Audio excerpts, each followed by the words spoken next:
Welcome to Wellness for Entrepreneurs, where we have meaningful conversations with founders.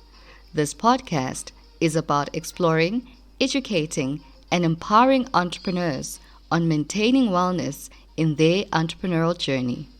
My name is Matebe Jobo, and I am an entrepreneurship investor, scholar, and evangelist. I am your host. This week, we celebrate Heritage Day in South Africa. But is our country a conducive environment for entrepreneurs to thrive? This is Wellness for Entrepreneurs, Episode 5. In this episode, we talk about how the environment greatly impacts how entrepreneurs think and whether South Africa is fertile soil for entrepreneurs to thrive. If you're listening from any other country that is not South Africa, I would like you to go on a journey with me and reflect on the culture in your own country and determine if it enables or impedes entrepreneurial thinking.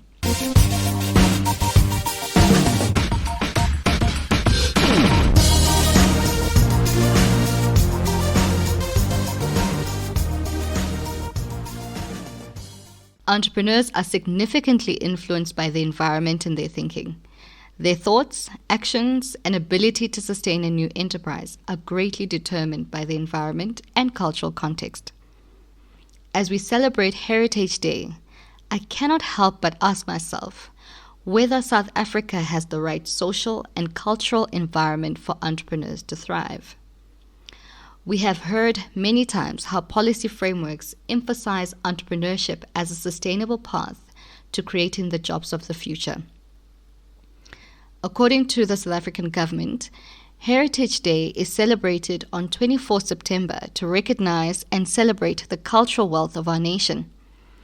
South Africans celebrate the day by remembering the cultural heritage of the many cultures that make up the population of South Africa. But what is it about our heritage and culture that either enables or impedes entrepreneurial thinking in our country? We should care about the mindsets of entrepreneurs in our country and the country that you come from if you're a listener of this podcast, as they are the key to unlocking innovation and economic growth. As a starting point, let us define cultural heritage. According to Wikipedia, cultural heritage is the legacy of physical artifacts and intangible attributes of a group or society that is inherited from past generations. Not all legacies of past generations are a heritage.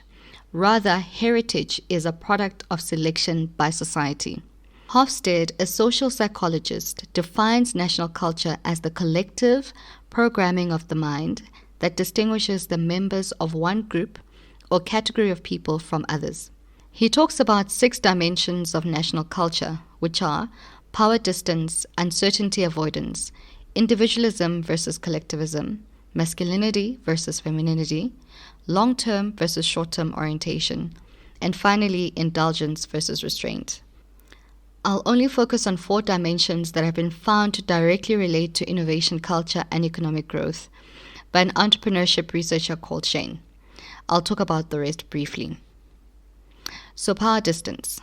Power distance is the unequal spread of power in a society. It is the belief that a society has ranks or hierarchy versus the belief that all men are truly born equal.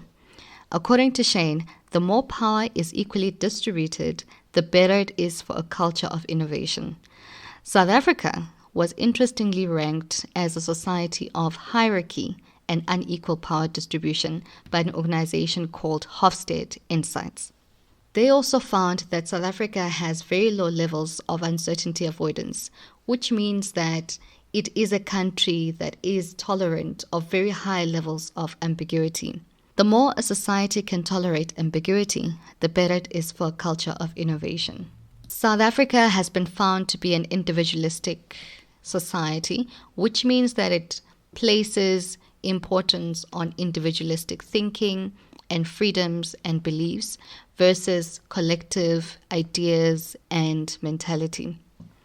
Shane found that individualistic societies are likely to have an innovative culture. The other dimension of culture is about masculinity and feminism. Masculinity is about heroism and material rewards, while feminism is about caring for the weak and quality of life. Shane found that masculine societies did not have a significant impact on innovation culture and therefore economic growth.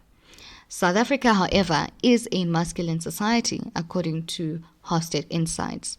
What drives individuals in this country is wealth and power. On other dimensions such as restraint or indulgence, Hofstede Insights found that South Africa is a highly indulgent nation in that it is a society in which people give in to their desires. Lastly, in terms of long-term or short-term thinking, Hofstede Insights found that South Africa is a short-term thinking society in that it is about respecting traditions, achieving quick wins, and not having a future focus or saving for the future. The converse would be long-term thinking or pragmatic thinking, which is completely future-focused. Still in my quest of answering whether our heritage enables or impedes entrepreneurship, I looked to the Global Entrepreneurship Monitor, known as the GEM report, for some statistics around culture and entrepreneurship in South Africa. GEM conducts longitudinal research globally on entrepreneurship activity and the specific country's environment. GEM surveyed individuals in South Africa in 2019 and found that socially, entrepreneurship is seen as a good career path according to 79% of respondents, and one with high status according to 82% of respondents. This is in stark contrast to the 11% of the population who are engaged in entrepreneurship and to only 4% of entrepreneurs who own established businesses. South Africa performs well below its African and developing countries' counterparts in this area. This is, of course, concerning given the high level of unemployment and inequality in the country. According to GEM, South Africa's entrepreneurship ecosystem is rated 49th out of 54 countries, ahead of only Croatia, Guatemala, Paraguay, Puerto Rico, and Iran. Here are some of my reflections on whether we have a culture of innovation and entrepreneurship as a country. We are an inherently unequal society, and this stems from our past. I do not need to mention that South Africa has one of the highest Gini coefficient in the world. It is interesting that we are different from most African countries in that we are an individualistic society. We easily speak our minds. We have diverse opinions, and we are not bound by herd mentality or group thinking. I think this is one of the reasons why entrepreneurship is seen as a good career choice in South Africa. We do have a good tolerance of ambiguity. A tolerance of ambiguity is fundamental to entrepreneurship. Again, I think this is one of the reasons why entrepreneurship is seen as a desirable path for many South Africans. We are, however, a masculine society. We care about material wealth and achievement and little about passion, purpose, and quality of life. I think this speaks to a work ethic, however, much at the detriment for what truly matters in life, which are mainly our mental, emotional, and family wellness. Together with our indulgent nature and short-term view, I think this is one of the reasons why we only have an established small business ownership rate of 4%. In conclusion, there are many good things to celebrate about our heritage. Our diversity means that there is room for individual expression and creativity. We can also take risk, which is fundamental to entrepreneurial thinking. However, our past means that we are inherently unequal, both economically and in thinking. We still believe that power is for those who have. Those who do not have no voice. Our short-term view of attaining wealth and indulgent nature stops us from truly pursuing entrepreneurship until we have established businesses, even though we admire those who do so. Please do share some of your thoughts on whether our culture is conducive for entrepreneurship or not. You may comment in the space below.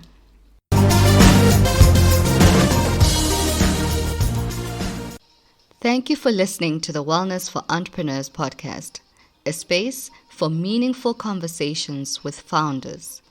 Please click on the link below to subscribe and follow us on our social media channels. Goodbye.